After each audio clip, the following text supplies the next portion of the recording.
Here is one of the most beautiful integrals in mathematics, the Gaussian integral. Let j be the integral from -infinity to infinity of e to the minus x squared. The trick is to square it. Write a second copy using y, so j squared is the product of the two integrals. That product becomes a double integral over the whole plane of e to the minus x squared minus y squared. Now switch to polar coordinates.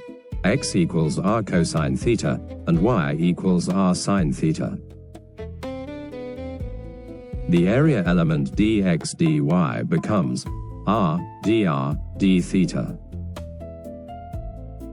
So j squared becomes the integral from 0 to 2 pi in theta, and from 0 to infinity in r, of e to the minus r squared times r.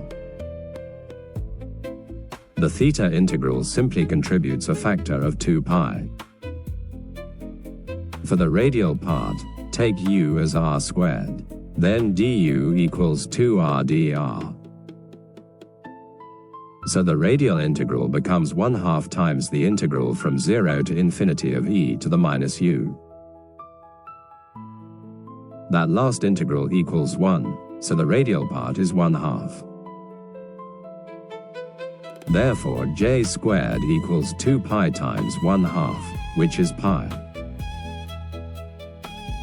The original integral is positive, so we take the positive square root.